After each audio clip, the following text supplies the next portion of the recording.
Assalamualaikum warahmatullahi wabarakatuh. Baiklah, di sini saya dari kelompok 5. Di sini saya akan menjelaskan tentang sistem ekstresi, yaitu yang pertama, pengertian sistem ekresi. Sistem ekresi adalah sistem dengan tugas untuk mengelola zat sisa metabolisme dan racun lalu membuangnya dari dalam tubuh. Sebab zat-zat tersisa dan racun tersebut bisa mengakibatkan masalah kesehatan apabila tidak dibuang dari dalam tubuh. Pada sistem ekresi manusia terdapat sejumlah organ yang bekerja untuk tujuan tersebut. Organ-organ tersebut adalah kulit, paru-paru, hati, dan ginjal. Masing-masing organ memiliki fungsi serta cara kerja yang berbeda untuk menyingkirkan zat sisa metabolisme dan racun dari dalam tubuh. Yang kedua yaitu organ-organ pada sistem ekresi. Yang pertama, ginjal. Ginjal merupakan organ ekresi pada manusia yang membentuk seperti kacang. Jumlahnya 2 dan terletak di kanan dan kiri tulang belakang. Tempatnya di bawah hati dan limpa. Dalam tubuh manusia dewasa, ginjal biasanya memiliki sepanjang 11 cm, berat dan besarnya bervariasi tergantung jenis kelamin, umur, serta ada tidaknya ginjal pada sisi lain. Pada lelaki dewasa, rata-rata ginjal memiliki ukuran sepanjang sekitar 11,5 cm dan lebar sekitar 6 cm dan ketebalan 3, cm dan berat sekitar 120 sampai 170 kg atau kurang lebih dari 0,4% dan berat badan.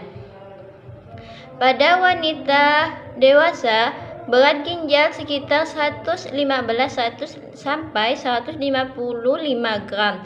Volume rata-rata ginjal adalah 146 cm ya di kiri dan 134 di kanan. Ginjal berfungsi melakukan penyaringan terhadap darah di dalam tubuh.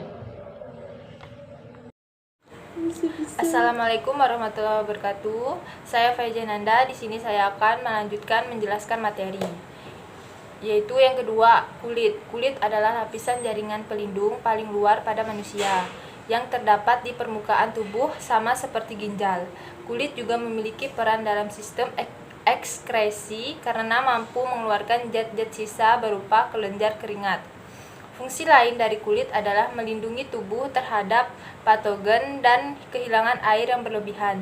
Kulit terdiri dari 3 macam lapisan yang masing-masing memiliki fungsi sendiri diantaranya. Yang pertama, epidermis, lapisan kulit ari. Yang kedua, dermis, lapisan kulit janggat. Yang ketiga, lapisan bawah kulit. Selanjutnya yang ketiga yaitu paru-paru. Ada sepasang paru-paru di dalam tubuh manusia, yakni paru-paru kanan dan kiri. Keduanya terletak di rongga dada, di mana paru-paru kanan biasanya lebih besar, sementara paru-paru kiri yang berdekatan dengan jantung lebih kecil. Selain menjadi organ dalam sistem pernapasan, respirasi, dan berhubungan dengan sistem peredaran darah, paru-paru juga berperan dalam sistem ekresi. Fungsinya mengeluarkan gas-gas sisa proses pernapasan, yaitu gas CO2 atau karbon dioksida dan H2O atau uap air.